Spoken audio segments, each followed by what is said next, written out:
तो भाइयों इलिया टुपुरिया के मैनेजर ने ऐसा फाइनली रिवील करा कि उन्होंने पैसों के कारण यहाँ पर इस्लाम महाचेव की फाइट को रिजेक्ट करा था। और इसके बाद लोगों का ऐसा कहना है कि इलिया टुपुरिया ने डक करा, फाइनली इलिया टुपुरिया एक्सपोज हो गया और इस्लाम महाचेव के ऊपर जो चीज़ें बोली जा रही थी असल में यहाँ पर ये निकल के आया कि इलिया ने इस फाइट को मना करा है। तो इस वीडियो के अंदर मैं आप सबको बताऊंगा कि एग्जैक्टली इलिया टुपुरिया के मैनेजर ने क्या बोला है, क्या सच में इलिया टुपुरिया ने यहाँ पर डक करा इस्लाम महाचेव को पैसों का बहाना बना के। साथ ही साथ भाइयों जैसा कि आप सबको पता चली गया होगा, हमजा चिमाएव शॉन स्ट्रिकलैंड के यहाँ पर फाइट बुक हो चुकी है। इसके ऊपर बहुत सारे फाइटर्स ने अपना ओपिनियन दिया। ड्रीकस डुप्लेसिस को ऐसा लगता है कि शॉन स्ट्रिकलैंड यहाँ पर हमजा चिमाएव को बीट कर सकता है, उसको ग्राउंड पे होल्ड कर पाना बहुत ज़्यादा मुश्किल होगा हमजाद के लिए, ऐसा यहाँ पे ड्रीकस डुप्लेसिस ने कहा है। साथ ही साथ इमावोव का टाइटल शॉट यहाँ पे स्किप हो चुका है, उसको स्नब कर दिया है यहाँ पे टाइटल शॉट के लिए स्ट्रिकलैंड ने। तो इन सारी चीज़ों के बारे में इस वीडियो के अंदर डिस्कस करेंगे, लेकिन उससे पहले आपसे वीडियो को लाइक कर देना, चैनल को सब्सक्राइब कर देना यूएफसी कॉम्बैट स्पोर्ट्स का ऐसा ही कंटेंट हिंदी में एंजॉय करने के लिए। तो भाइयों व्हाइट हाउस कार्ड अनाउंस होने के बाद एक बेसिकली न्यूज यहाँ पर ये निकल के आई थी कि यूएफसी पहले इसके मेन इवेंट में इलिया टुपुरिया वर्सेस इस्लाम महाचेव की फाइट को टारगेट कर रही थी।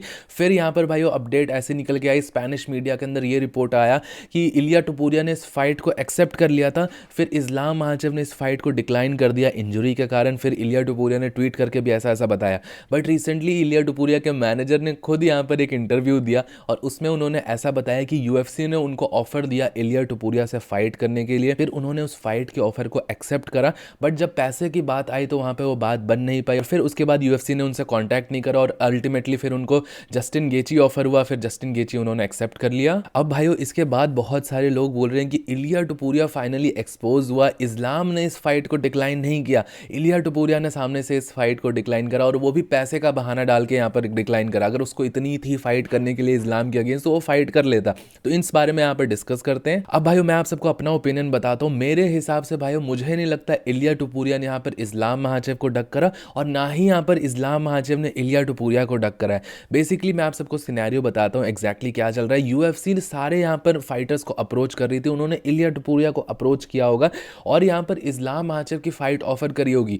बट भाइयों हम सबको पता है कि इलिया टुपुरिया और इस्लाम महाचेव इस टाइम पर एक बहुत बड़ी सुपर फाइट है। ये इस टाइम पर यूएफसी की सबसे बड़ी फाइट बनाई जा सकती है एक्टिव फाइटर्स के बीच में। और जब भी कोई भाइयों इतनी बड़ी सुपर फाइट होगी तो ऑब्वियसली हर फाइटर यहाँ पर नेगोशिएट करता है। ऐसा तो नहीं होगा कि यूएफसी सामने से कोई ऑफर देगी और उस चीज को वो एक्सेप्ट कर लेगा हैप्पीली, ठीक है भाई। हर फाइटर यहाँ पर इतनी बड़ी फाइट ना भी हो तो हर फाइटर यहाँ पर जो कि इलिया टुपुरिया या जो कि चैंपियन है वो अपने पास मैनेजर्स रखते हैं ताकि वो नेगोशिएट करके वो और बेटर पैसे उनके लिए नेगोशिएट कर पाए। तो इसमें भाइयों यहाँ पर इलिया टुपुरिया की कोई भी गलती नहीं है कि उन्होंने यहाँ पर अपने लिए ज्यादा पैसे डिमांड करे उनके टीम ने इस्लाम महाचेव जैसे ग्रेट अपोनेंट के अगेंस्ट फाइट करने के लिए, क्योंकि ये इस टाइम पर एक बहुत बड़ी सुपर फाइट है। और भाई हम सबको देखना भी पड़ेगा इलिया टुपुरिया कोई कंटेंडर नहीं है कि यूएफसी उसको एक यहाँ पर ऑफर करेगी फाइट और इतने पैसे ऑफर करेगी वो चुपचाप एक्सेप्ट कर लेगा। इलिया टुपुरिया भी यहाँ पर डबल चैंपियन है, यूएफसी का one of the most popular champion है, तो एटलीस्ट वो एक बार तो नेगोशिएट जरूर करता है यूएफसी से। और जैसा कि इलिया टुपुरिया के मैनेजर ने यहाँ बताया कि उन्होंने ऐसा बस बोला कि ये जो फाइट का नंबर यहाँ पर कोट किया गया उनको, सपोज यहाँ पर यूएफसी एक ऑफर लेकर आई होगी इलिया टुपुरिया के मैनेजर के पास कि क्या इलिया टुपुरिया यहाँ पर इस्लाम से $1 मिलियन के लिए फाइट करने के लिए रेडी है, तो इलिया के मैनेजर ने बेसिकली ये रिवील करा कि उन्होंने यहाँ पर ये चीज बोली कि हम इस्लाम से फाइट करने के लिए रेडी हैं बट इतने कम पैसों पे नहीं। और उनका ऐसा कहना है कि उसके बाद उन्होंने यूएफसी से कुछ भी वापस रिटर्न नहीं सुना, सीधा उन्होंने जस्टिन गेची की फाइट ऑफर करी और जस्टिन गेची से फाइट कर लिया उन्होंने। तो ऑब्वियसली भाई यहाँ पर एक सुपर फाइट बनते बनते रह गई। अब ये पैसे के कारण नहीं बनी, इंजरी के कारण नहीं बनी, ये यहाँ पर सिग्निफिकेंट नहीं है। ऑब्वियसली इलिया टुपुरिया ने यहाँ पर डिक्लाइन करा, ये चीज हो सकती है, ये चीज बिल्कुल फैक्ट है कि हाँ इलिया टुपुरिया ने पैसे के लिए मना करा, बट ये बिल्कुल भी गलत नहीं है भाइयों, क्योंकि अगर इलिया को ज्यादा पैसे मिल रहे हैं तो अल्टीमेटली इस्लाम को ही उससे फायदा होगा। और इतनी बड़ी सुपर फाइट अगर हो रही है तो ये दोनों फाइटर्स मेरे हिसाब से तो $10 मिलियन ईच डिजर्व करते हैं।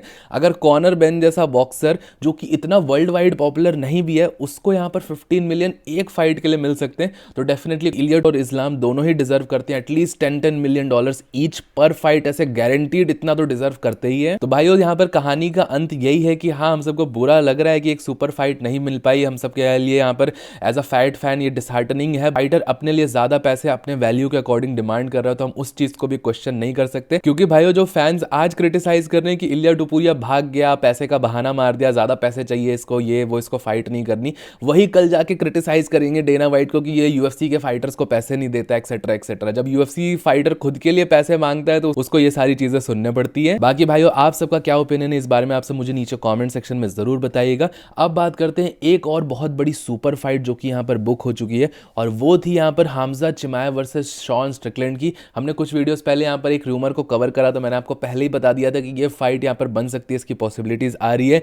शायद से नासरुद्दीन इमामोव को यहाँ पर स्किप कर दिया है यहाँ पर यूएफसी ने, और जो कि एक्चुअल में हुआ मई के अंदर इनकी फाइट यहाँ पर बुक हुई है। 9 मई को यहाँ पर इनकी फाइट होने वाली है। मेरे बर्थडे से सिर्फ 2 दिन पहले मेरे को एक बर्थडे गिफ्ट मिला है डेना वाइट की तरफ से। और भाई अगर हमजा चिमाएव इसमें शॉन स्ट्रिकलैंड के ऊपर बीटिंग डाल देता है तो ये तो डबल बर्थडे गिफ्ट हो जाएगा मेरे लिए। बाकी भाई रही बात करें इस फाइट के बारे में, तो ये ऑब्वियसली इस टाइम पर one of the biggest fight है। लोग इसको काफी ज्यादा लुकअप कर रहे हैं। लोगों का तो ऐसा भी कहना है कि यहाँ पर व्हाइट हाउस कार्ड से ज्यादा बेटर फाइट तो ये वाली फाइट है, हमजा वर्सेस शॉन स्ट्रिकलैंड। इसको व्हाइट हाउस कार्ड का मेन इवेंट होना चाहिए था। अब रही बात भाई इस फाइट के बारे में, तो कुछ फाइटर्स और कुछ एक्सपर्ट्स का यहाँ पर ओपिनियन आया। सबसे बड़ा ओपिनियन यहाँ पे ड्रीकस डुप्लेसिस का है, जो कि हमजा चिमाएव के लास्ट अपोनेंट है जिनसे छीनी थी ये बेल्ट। उनका ऐसा कहना है कि शॉन स्ट्रिकलैंड के एक्चुअल विनिंग चांसेस हैं यहाँ पर हमजा चिमाएव के अगेंस्ट। शॉन स्ट्रिकलैंड हरा सकता है हमजा चिमाएव को, क्योंकि उन्होंने शॉन स्ट्रिकलैंड से खुद से फाइट करी और उनकी रेसलिंग उनको पता है। शॉन स्ट्रिकलैंड की रेसलिंग काफी ज्यादा अच्छी है, उसको इजिली यूएफसी के अंदर फाइटर्स टेक डाउन नहीं कर पाते हैं। और ड्रीकस डुप्लेसिस का ऐसा कहना है कि शॉन स्ट्रिकलैंड को ग्राउंड पे कंट्रोल करके रखना भी हमजा चिमाएव के लिए काफी ज्यादा डिफिकल्ट होगा।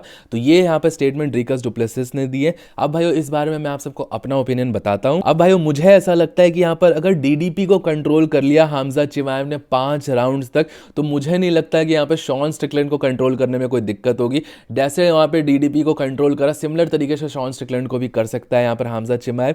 बट यहाँ पे शॉन स्ट्रिकलैंड के जो जीतने के चांसेस हैं ये डेफिनेटली है। कुछ विनिंग परसेंटेज यहाँ पर है। ऑब्वियसली जब से ये फाइट अनाउंस हुई है, एक बहुत बड़ा हैवी फेवरेट है यहाँ पर हमजा चिमाएव, उसको यहाँ पर विक्ट्री के लिए हैवी फेवरेट माना जा रहा है। लेकिन भाइयों मैंने आप सबको अपने चैनल पे बहुत बार बताया, यूएफसी के अंदर आप किसी भी फाइटर को अंडर एस्टिमेट नहीं कर सकते। इवन दो हम लोग यहाँ पर कलेक्टिवली शॉन स्ट्रिकलैंड को पसंद नहीं करते, बट स्टिल उसकी फाइटिंग कैपेबिलिटीज को हम यहाँ पर अंडर एस्टिमेट नहीं करेंगे। वो एक बहुत अच्छा फाइटर है। स्पेसिफिकली इस फाइट की बात करें तो उसके पास विनिंग चांसेस सबसे ज्यादा उसके कार्डियो पे होंगे, उसके 5 राउंड फाइटिंग एक्सपीरियंस पे होगा, क्योंकि उसने बहुत लंबे टाइम से यूएफसी में फाइट कर रहा है और काफी सारे फाइट नाइट के मेन इवेंट को मेन इवेंट्स में वो रह चुका है। तो उसको 5 राउंड्स पे फाइट करना बहुत अच्छी तरीके से आता है, उसका एक्सपीरियंस उसके पास ज्यादा है। और भाइयों कार्डियो के ऊपर ही हम देख सकते हैं कि वो काफी अच्छा परफॉर्म करता है, कार्डियो उसका अच्छा है। हमने देखा था जब इजराइल अडेसानिया के अगेंस्ट जब उसकी फाइट हुई थी, तो शॉन स्ट्रिकलैंड ने कहीं ना कहीं कार्डियो और वॉल्यूम के ऊपर ही शॉन स्ट्रिकलैंड ने यहाँ पर इजराइल अडेसानिया को हराया था। तो similar kind of part two victory उसको यहाँ पर इस फाइट के लिए भी रहने वाली है। और भाइयों हमने हमजा चिमाएव की लास्ट फाइट में भी देखा था कि जब 5th राउंड में यहाँ पर निकल के आया तो डीडीपी वापस खड़े हो गए थे। 5th राउंड में थोड़ा स्ट्रगल कर रहा था हमजा चिमाएव कार्डियो से, क्योंकि 5 राउंड उतनी ग्रूसम रेसलिंग करना पाना अपने आप में ही बहुत खतरनाक चीज है। बहुत ज्यादा टास्किंग होता है ये आपके कार्डियो के लिए। तो डेफिनेटली 5 राउंड अगर ये फाइट लंबी जाती है, 5th राउंड में डेफिनेटली एडवांटेज होगा। एक लंबी फाइट में शॉन स्ट्रिकलैंड पे एडवांटेज होगा। बट देन अगेन भाइयों ये सारी चीजें तभी पॉसिबल हो पाएगी अगर शॉन स्ट्रिकलैंड यहाँ पर हमजा चिमाएव के टॉप कंट्रोल को बीट करता है, फिर वापस से अपने आप को खड़ा करता है और फाइट को स्ट्राइकिंग में ले जा पाता है। क्योंकि ग्राउंड गेम पे चाहे लोग कितना भी बोल ले, अब जब से डीडीपी जैसे मॉन्स्टर को हमजा चिमाएव ने कंटेन कर लिया ग्राउंड पे, तो शॉन स्ट्रिकलैंड को भी कर सकता है वो। बाकी भाइयों अब बात करते हैं यहाँ पर यूएफसी के मिडिल वेट डिवीजन के अरमान सारूकियन नासरुद्दीन इमामोव को। नंबर 1 कंटेंडर होने के बाद भी शॉन स्ट्रिकलैंड टाइटल शॉट लेके चला गया उससे, और इसीलिए कुछ लोग यहाँ पर ऐसा कह रहे हैं कि मिडिल वेट डिवीजन का अरमान सारूकियन नासरुद्दीन इमामोव है। बट भाइयों मुझे ऐसा लगता है कि एग्जैक्टली ये सारी चीजें सही नहीं है। अरमान सारूकियन ने टाइटल शॉट लेके उसको बहुत सारे मैसअप्स किए हैं। अरमान सारूकियन के पास ज्यादा रैंक्ड विंस नहीं है कंपेयर करो अगर आप नासरुद्दीन इमामोव से। नासरुद्दीन इमामोव के पास 5 रैंक्ड विक्ट्रीज है, स्टिल उसको टाइटल शॉट नहीं मिला। और यहाँ पर टाइटल शॉट ना मिल पाने के पीछे जैसे लाइट वेट डिवीजन में अरमान सारूकियन की खुद की यहाँ पर मैसअप्स थे, उसने काफी सारी प्रॉब्लम्स क्रिएट करी, साथ ही साथ उसने फाइट कैंसिल ही कर दी इस्लाम वाली। नासरुद्दीन इमामोव ने कुछ अलग ही रूट लिया है, इसलिए उसको टाइटल शॉट नहीं मिला, जैसा मैंने आप सबको बताया। तो यहाँ पर विक्ट्री लेने के बाद एक तो गायब हो गया, बिल्कुल भी उसने टाइटल शॉट के लिए मल्टीपल टाइम्स पिच नहीं किया। फिर भाई उसने वो वाली चीज बोल दी अपने इंटरव्यू के अंदर कि मुस्लिम ब्रदरहुड आता है उसका हमजा चिमाएव के साथ और उसके साथ फाइट करने में उसको प्रॉब्लम होगी। तो यूएफसी ऑब्वियसली फिर इंटरेस्टेड नहीं थी इतनी ज्यादा इस फाइट में। और रिसेंटली उसने एक और स्टेटमेंट दिया था कि अगर यूएफसी इस टाइम पर उसको चांस देगी तो वो शॉन स्ट्रिकलैंड से फाइट करना पसंद करेगा, एक्सेट्रा एक्सेट्रा। तो ये सारी चीजें यहाँ पर कलेक्टिवली बिल्ड हुई है नासरुद्दीन इमामोव के अगेंस्ट। और साथ ही साथ हम सबको पता है भले बहुत टाइम हो गया उस विक्ट्री को, बट शॉन स्टिकलैंड ने यहाँ पर इमावोव को यूएफसी के अंदर हरा रखा है। सिमिलर तरीके से कार्डियो ही उसके ऊपर पोर ऑन कर दिया, उसको थका दिया और उसके बाद उसको बीट कर रखा है। तो ये सारी चीज़ें यहाँ पर एडअप हुई, इसलिए नासरुद्दीन इमावोव को स्किप करके शॉन स्टिकलैंड को टाइटल शॉट मिल गया। तो इसीलिए भाइयों मैं यहाँ पर पहले भी कह रहा था, पहले के 1 महीने पहले की वीडियो में भी बोला था कि अगर नासरुद्दीन इमावोव को टाइटल शॉट चाहिए तो हर इंटरव्यू हर पॉडकास्ट में जाके बोलना पड़ेगा मुझे टाइटल शॉट चाहिए, टाइटल शॉट चाहिए, वरना यहाँ पर कोई दूसरा कंटेंट आ रहा आएगा जो एक बहुत बड़ी विक्ट्री लेगा। जैसा कि इस केस में शॉन स्टिकलैंड था, उसने विक्ट्री ली, हाइप कलेक्ट की और वो अपने टाइटल शॉट बुक कर लिया और नासरुद्दीन इमावोव कहीं ना कहीं पीछे रह गया। बाकी भाइयों आप सब अगर मेरा ओपिनियन जानना चाहो तो मुझे डेफिनेटली ये फाइट देखनी थी, नासरुद्दीन इमावोव वर्सेस हमजा चिमाएव की। ये एक बहुत अच्छी फाइट होती। यहाँ पे इमावोव का भी ग्राउंड गेम अच्छा माना जाता है, इवन दो वो स्ट्राइकर है तो उसका ग्राउंड गेम भी टेस्ट होता है। और फिर इमावोव की जो लॉन्ग रेंज स्ट्राइकिंग है, स्नाइपिंग करता है, उससे भी उसको काफ़ी ज़्यादा बेनिफिट मिलता है फाइट में। तो ये फाइट अपने आप में ही बहुत ज़्यादा इंटरेस्टिंग होती, बट ये फाइट बन नहीं पाई और शायद अब ये फाइट इन फ्यूचर भी नहीं बन पाएगी। बाकी आप सबका इस बारे में क्या सोचना है भाई, आपसे मुझे नीचे कमेंट सेक्शन में ज़रूर बताइएगा। टिल देन वीडियो पसंद आया होगा तो प्लीज़ वीडियो को लाइक, चैनल को सब्सक्राइब कर दीजिएगा। मिलता हूँ आप सबको नेक्स्ट वीडियो में अगले अपडेट के साथ। Bye bye.